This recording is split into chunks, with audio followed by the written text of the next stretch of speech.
Good evening, everyone. Today is day 4 of my 90-day video blog challenge. And this almost didn't happen because I forgot. Plain and simple. I'm getting ready for bed because I don't know if you can see my face or not, but I'm like tired. I'm like so ready to go to sleep. But I had some business I had to take care of, which is, sometimes it happens, right? Besides, it's Friday. Sound like Craig, but I ain't got nothing to do. No place to go. So, yeah. So, in any case, hadn't really made up my mind what I wanted to talk about tonight. Because there's a couple of things on my mind. So, we're just going to go with,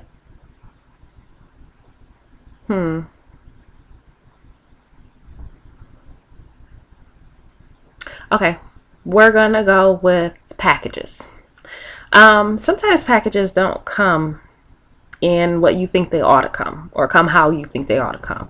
Sometimes you think that it should be nice and shiny and bright and covered in gold, and you get something wrapped up in newspaper and shoestrings tied with a label slapped on it with fragile written all over it in a smushed up box. But then you open that box, and the one that has all that frilly and wrapped in gold and string and looks so beautiful and gorgeous, and it has a Bic ink pen in it. Some little 10-cent ink pen that you got at the store. Really wasn't what you thought it was all cracked up to be, huh? But then in that package that was all damaged and messed up and everything, you get a bar of gold. I know that's a little exaggeration, but you get the picture. Sometimes things don't look like we think they ought to. So, and that can be a person that comes into your life. That can be opportunity. It can be whatever it is that it is for you. That it can be.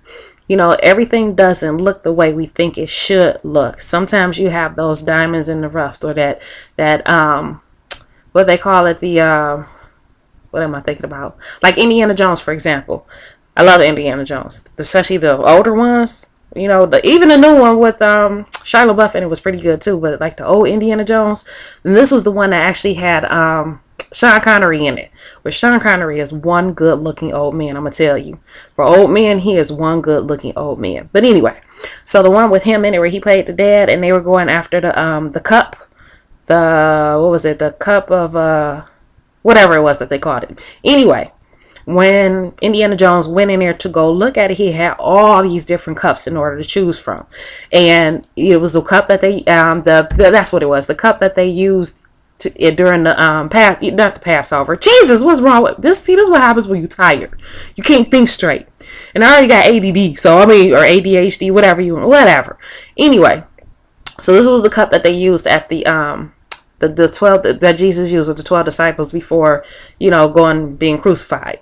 That cup that I can't think of. But anyway, so he went into this room, and all these different cups, gold cups, silver cups, ruby encrusted, crystal, diamonds.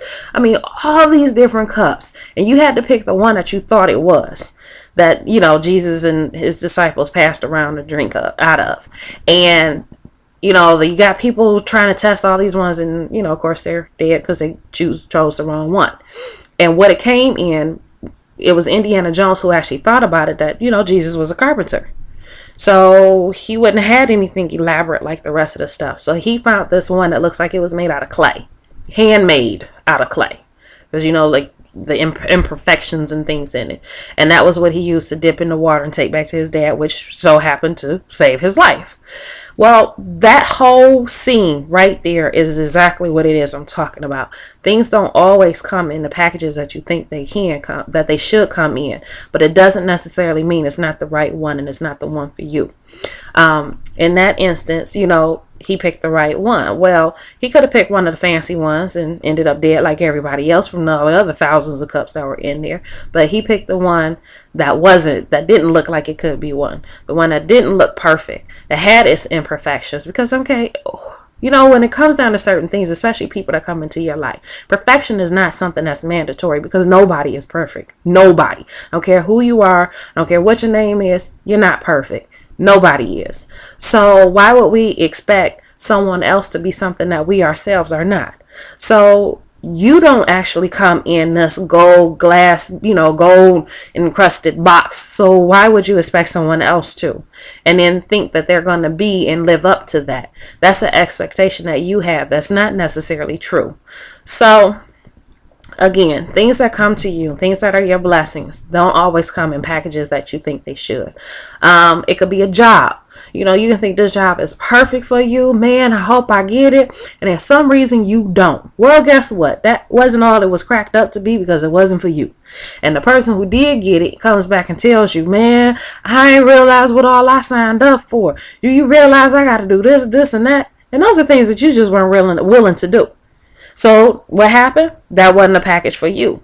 But at that same token, you had this other little thing over here, this job offer. It may have been from another company or something like that. And guess what? It was made for you, because now you get the pay you wanted, you get the time you wanted, you get the days off you wanted. Everything is exactly what you wanted, but you weren't expecting it. You didn't look at it. The only reason you even saw it was because the first one turned you down. And sometimes that's how it works in life. You don't get what you actually go after. You end up with something else that you weren't even thinking about. And, and people ask me all the time how I end up with all these different things. Well, I went after one thing, which really led me to something else. And from that something else, I actually expand to these other things. And so that's how I end up in everything that I end up in, with the rap business, with the women's empowerment nonprofit I want to do, with the homeless shelter I want to put together, even with the books I do. These are not things that just, when I first thought about any one of these, just pick one, I never would have thought that would be something that I would get involved with, or I never thought that would be something I do. Like, write a book. Not only that, a book about zombies? Who does that? Well, apparently me, because that's what the book is that I'm trying to put out by the end of the year. It's a book about zombies. Really? What do I know about zombies?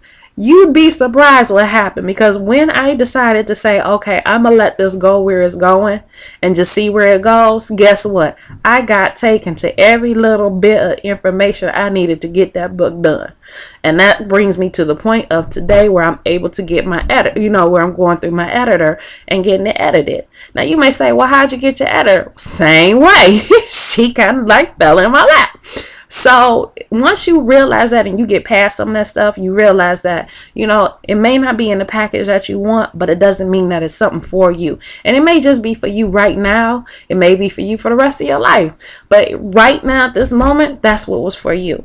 And it may not look like what you think it would. So I hope I wasn't too off the mark, because I see I went way over what I normally do. But I hope you guys got the message. I know I'm tired. I don't even know if this is going to come out right. But hey, I got it in, right? This is day 4, right, baby? Got it in. Kudos to me. All right, so you guys have a good night, and I'll talk to you guys tomorrow.